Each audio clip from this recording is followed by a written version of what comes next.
Video ini adalah bagian cerita dari perjalanan si amuba dalam mencari wujudnya untuk kembali ke konsep bisnis kuliner restoran yang cemerlang dan memiliki kekuatan bersaing. Bagi Anda yang bingung, apa itu si amuba? Silakan tonton video ini dulu, supaya tahu awal muasal mengapa resto Anda berubah jadi seperti ilustrasi itu. Di video ini, saya akan menerangkan bagaimana mengelola komposisi produk menu secara detail untuk menjelaskan kelanjutan pembahasan slide yang ini.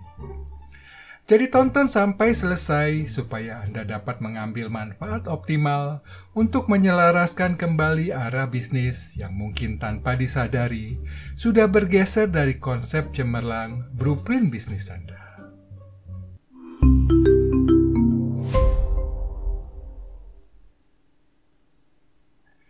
Senang bertemu Anda di channel Helmut. Saya Hendra Mardoyo, kembali menemani Anda belajar manajemen bisnis restoran dengan bahasa sederhana, namun membuka wawasan dan membangkitkan inspirasi dalam berbisnis kuliner, restoran, kafe, rumah makan, kedai kopi. Berapa banyak produk menu yang diperlukan untuk sukses dalam bisnis kuliner restoran? Tidak mudah untuk memberikan jawaban itu. Sama seperti pertanyaan, berapa banyak uang yang diperlukan dalam kehidupan? Bagi sebagian orang, memiliki satu rumah mungil sudah membahagiakan. Sementara orang lain, memiliki rumah mewah yang besar pun tidak merasa cukup. Saya akan berusaha memberi Anda sedikit pencerahan dengan pembahasan topik berikut ini. Anda tentu mengenal merek Roti Boy. Waktu pertama kali bisnis itu memulai debutnya tahun 1998 di Malaysia. Banyak orang menyaksikan Roti Boy dengan jualan satu jenis roti itu dapat bertahan dan sukses dalam persaingan. Sang pendiri, Hiro Tan, tidak menggubris omongan orang dan malah membuat tagline moto pemasaran, "One is never enough, buns to die for." Maksud beliau, makan satu jenis roti itu saja tidak akan pernah membosankan. Roti yang benar-benar diinginkan semua orang. Begitu keyakinan beliau. Buktinya, Roti Boy bertahan lebih dari 20 tahun. Dan berkembang ke negara Singapura, Indonesia, Thailand, Korea Selatan, United Emirates Arab, dan Arab Saudi.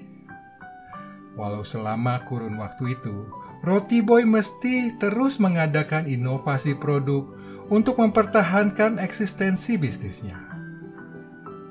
Tahu nggak, si Roti Boy sekarang udah dewasa dan punya pacar loh, namanya Roti Girl. Kalau Roti Boy, rasa kopi, Roti Girl, rasa mocha. Sayangnya kita tidak bisa melihat perkembangan Roti Boy sesungguhnya karena bisnis Roti Boy di Indonesia pecah kongsi. Sebagian franchisee-nya malah mendirikan bisnis tiruan dan produk tiruan dengan merek yang lain. Itulah kenyataan sulitnya berbisnis franchise di Indonesia. Karena ego dan ingin mendapatkan untungan besar, kadang orang jadi tidak profesional.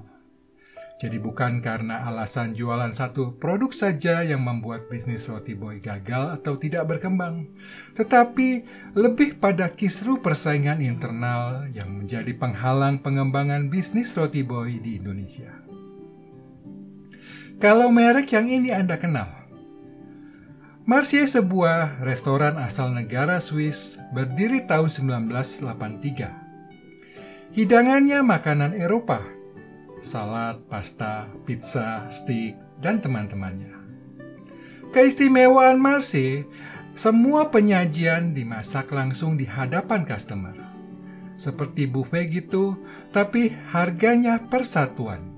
Customer makan apa saja, dicatat di kartu. Nanti terakhir sebelum keluar, bayar di kasir. Kebayangkan berapa banyak variasi menunya. dan betapa hebohnya operasional. Marsye beroperasi di Jakarta saja sejak tahun 2009. Ada di 3 lokasi mall, Grand Indonesia, Plaza Senayan, dan Lipo Puri Indah. Sayang Marsye tidak sanggup mempertahankan bisnisnya lagi, dan terakhir Marsye tutup permanen setelah beroperasi 11 tahun. Dari perbandingan 2 merek tadi, dapatkah Anda melihat bahwa sedikitnya produk bukan faktor yang membuat kegagalan dan banyaknya menu bukan penentu keberhasilan dalam berbisnis kuliner restoran? Kalau Anda sendiri, lebih suka yang mana? Banyak atau sedikit? Nanti saya jelaskan baiknya yang mana dan mengapa demikian. Sekarang, saya ingin mengajak Anda melakukan pemeriksaan komposisi produk menu di bisnis Anda dulu. Kita akan menggunakan alat ukur yang disebut menu engineering untuk menentukan banyak sedikitnya jualan Anda sehat atau tidak untuk bisnis Anda. Seperti kita tidak bisa mengatakan seseorang sehat atau tidak hanya berdasarkan penglihatan badannya kurus atau gemuk saja.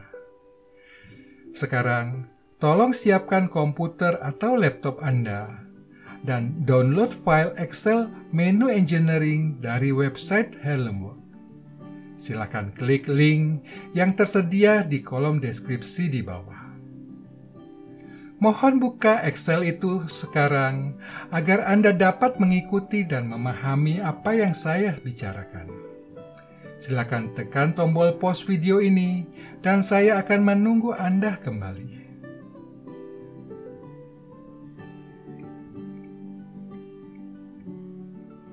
Sudah bisa? Tampilan Excel menu engineering-nya seperti ini bukan?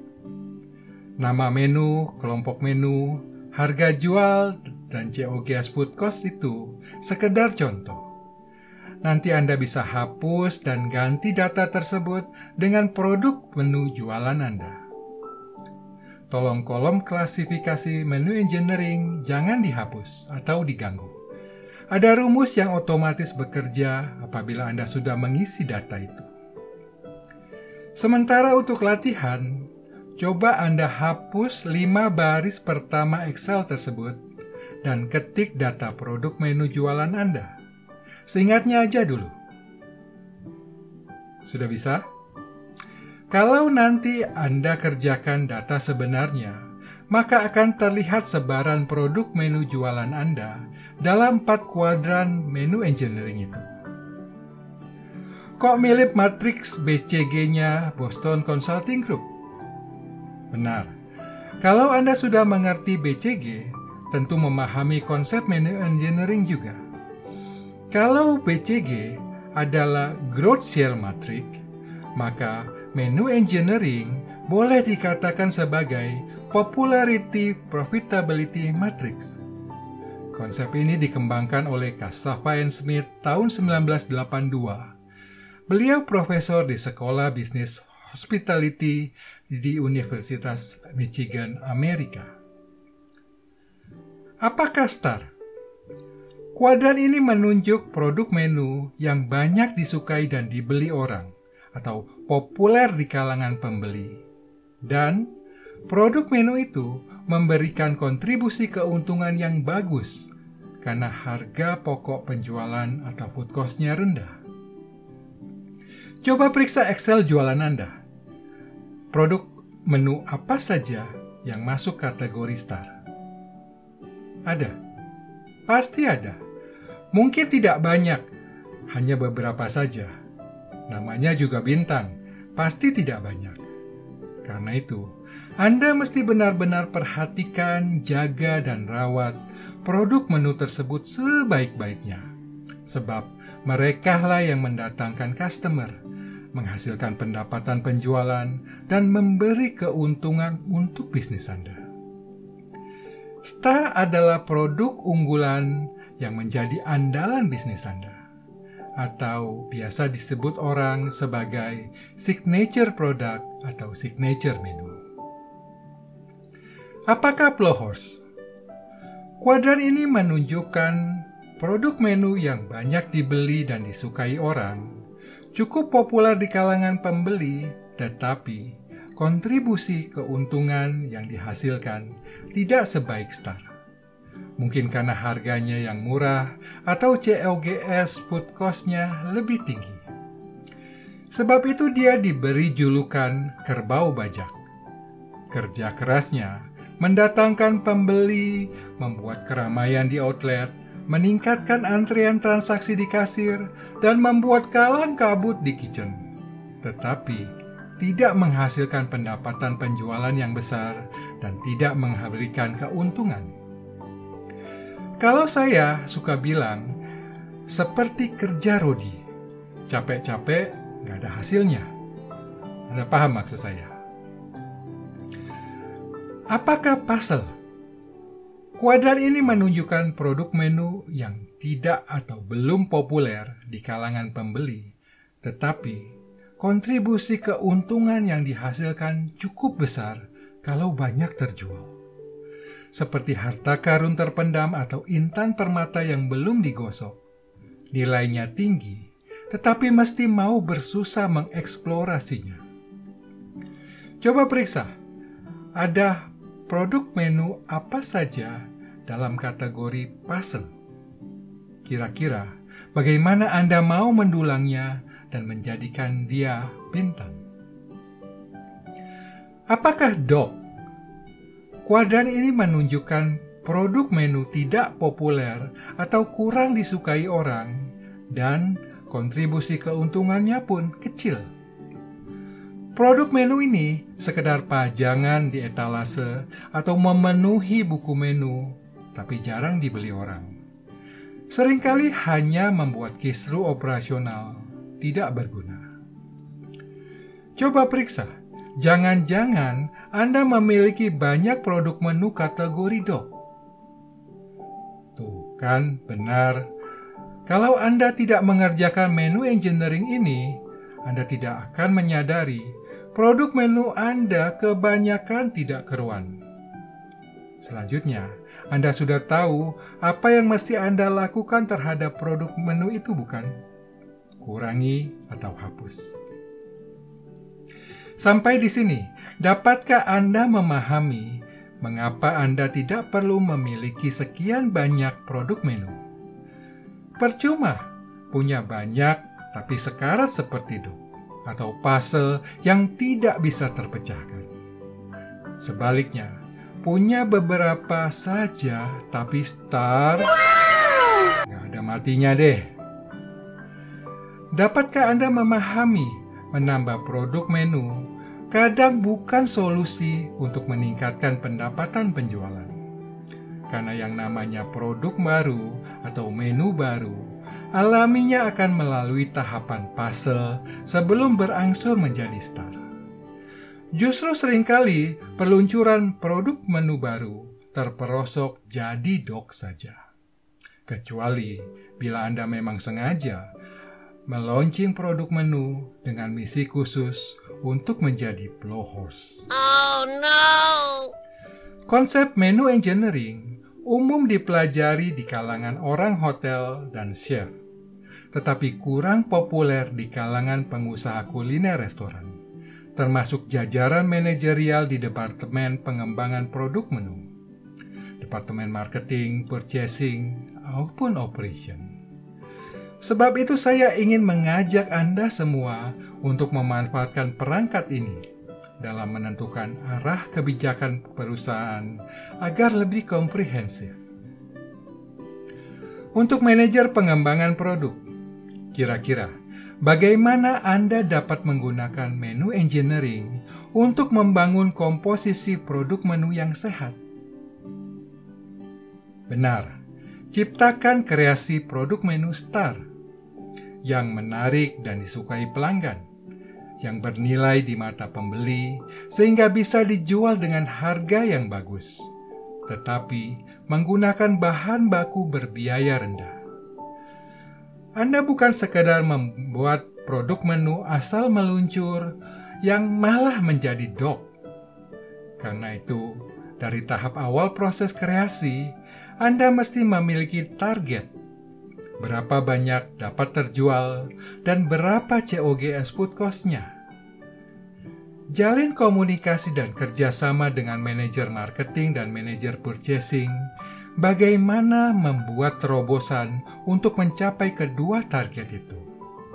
Selayaknya seorang talent creator di dunia entertainment, Anda berperan untuk melahirkan dan mengorbitkan bintang.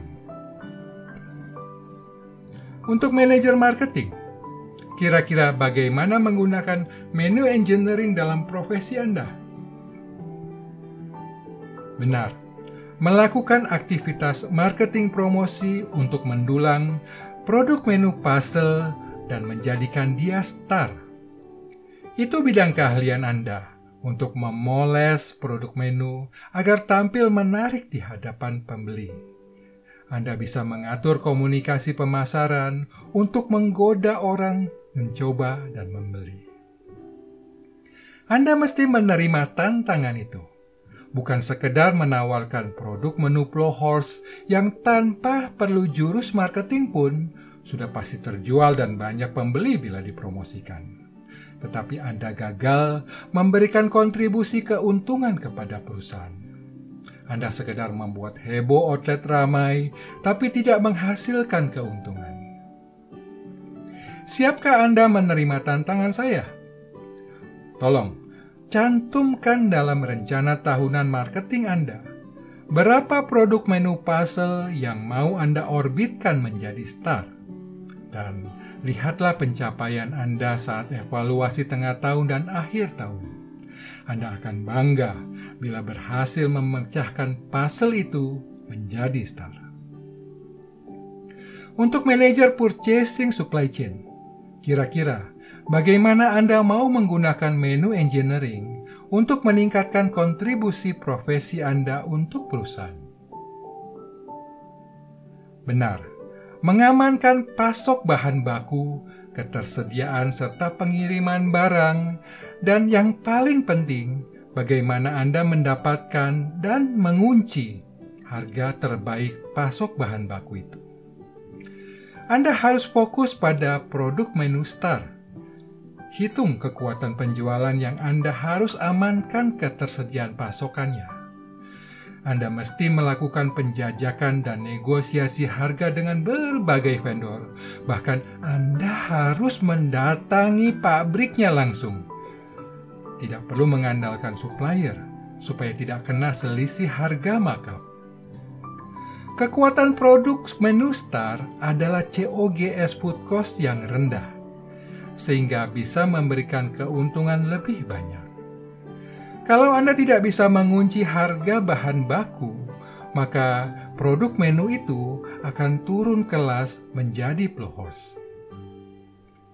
Saya ingin mengingatkan Anda agar jangan pernah berpikir untuk kompromi kualitas dengan harga. Bukan begitu cara mendapatkan COGS food cost rendah. Kalau Anda tergoda melakukan itu, berarti Anda seperti melengsarkan star menjadi dog. Tidak main-main. Begitu pelanggan tidak membeli lagi dan harga yang Anda dapatkan tidak efisien, maka seketika star itu meredup dan berubah menjadi dog. Untuk manajer operasional dan sales, saya tidak perlu jelaskan lagi deh. Anda pasti bisa mengerahkan pasukan di outlet untuk melakukan suggestive selling produk menu puzzle dan star supaya banyak terjual. Itu pun di keuangan perusahaan.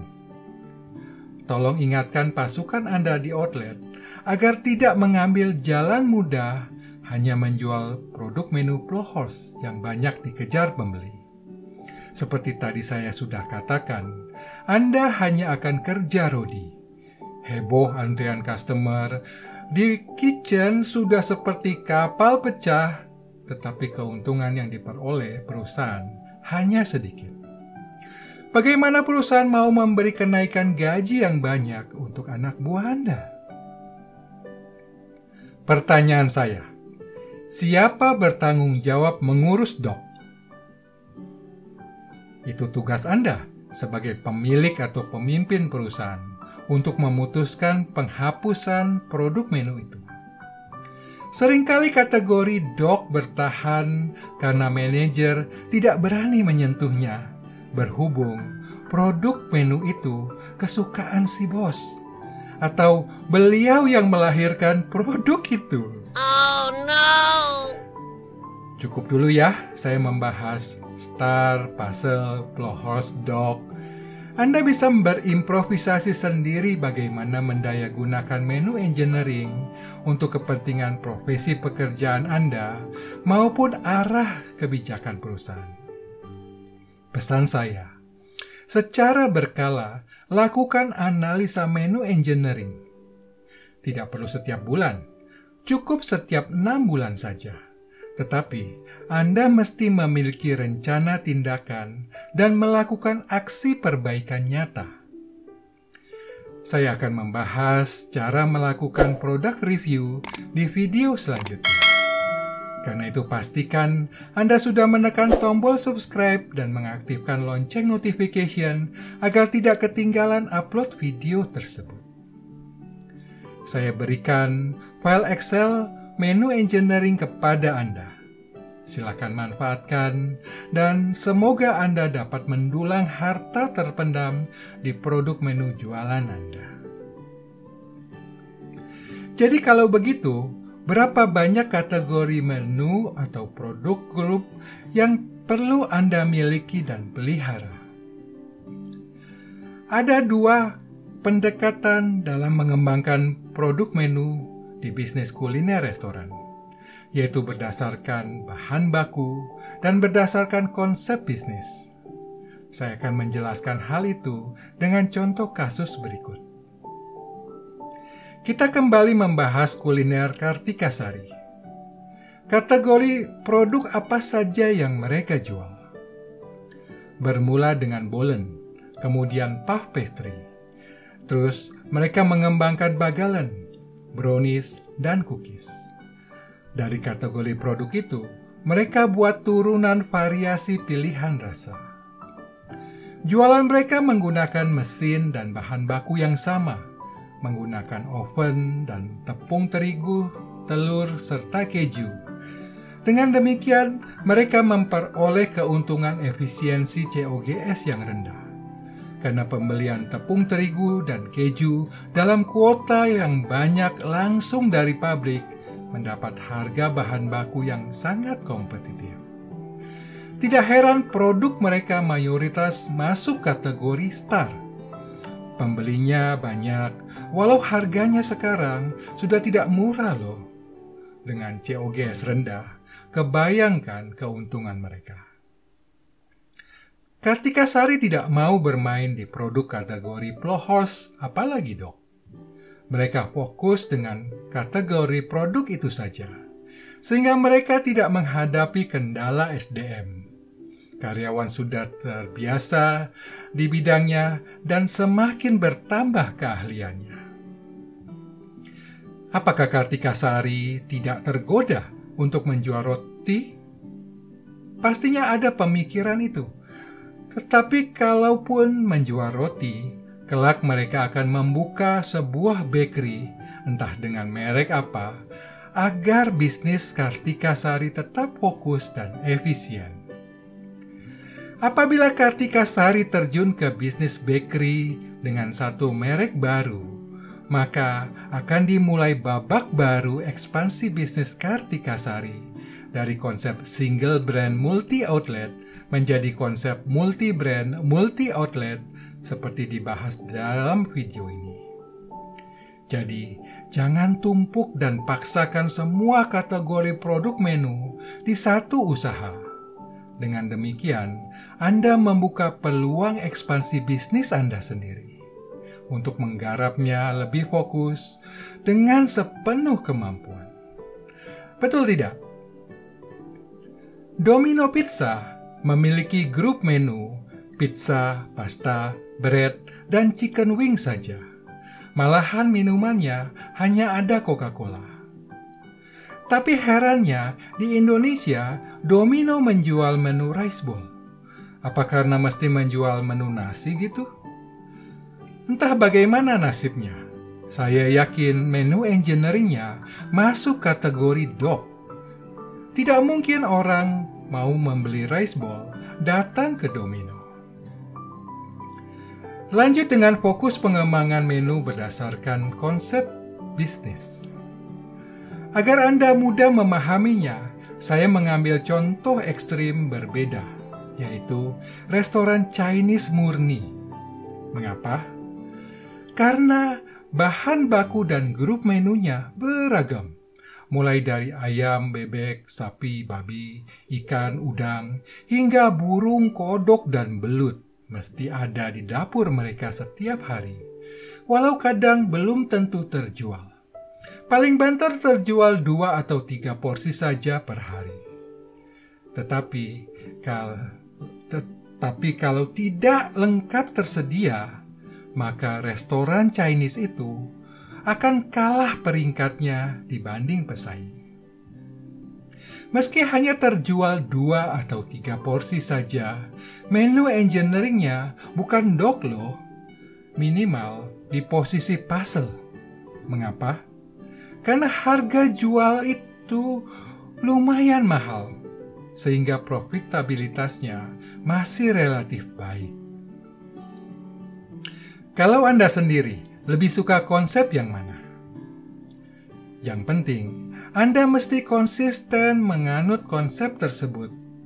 Tidak bisa setengah-setengah, malah tidak efisien dan tidak menguntungkan, karena Anda mesti menanggung biaya persediaan bahan baku, kerusakan dan kehilangan, investasi mesin dan peralatan, serta biaya tenaga kerja.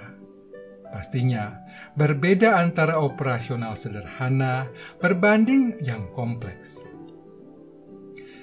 Hal penting lain yang perlu Anda cermati adalah kreativitas mengembangkan produk menu mesti berfokus pada kompetensi inti dan bisnis inti Anda, karena kemampuan dan kekuatan Anda ada di sana. Starbucks menjual sandwich tanpa perlu membuatnya sendiri. Mereka melakukan kontrak outsourcing dengan penyedia makanan yang mereka sertifikasi sesuai standar Starbucks.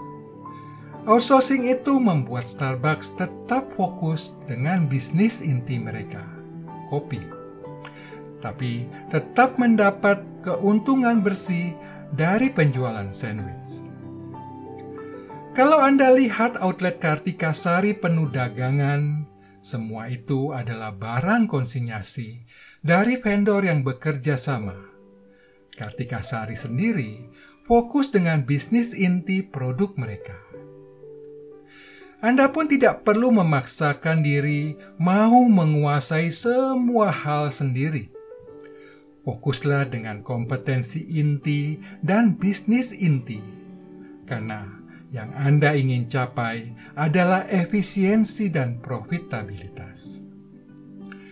Anda mesti fokus juga pada target market dan positioning brand Anda, bukan mengikuti permintaan customer atau keinginan Anda pribadi. Apalagi bila tidak sejalan dengan konsep produk di blueprint bisnis.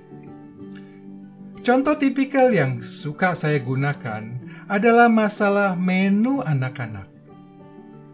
Merasa sayang anak dan peduli anak-anak, maka dibuatlah menu kid meal seperti itu. Maka tidak heran apabila resto Anda berubah menjadi seperti amuba gitu. Lah, Anda sendiri yang memulai kreasi seperti itu. Oh no! Demikian, fokus bisnis video pertama ini saya tuntaskan. Semoga dapat menyelaraskan kembali arah bisnis yang mungkin tanpa disadari sudah bergeser dari konsep cemerlang blueprint bisnis Anda. Sampai bertemu di video berikutnya. Kami juga memiliki video menarik lain seperti yang ini. Silakan tonton video Harlem Work untuk menambah wawasan dan membangkitkan inspirasi Anda dalam mengelola bisnis restoran dan kafe.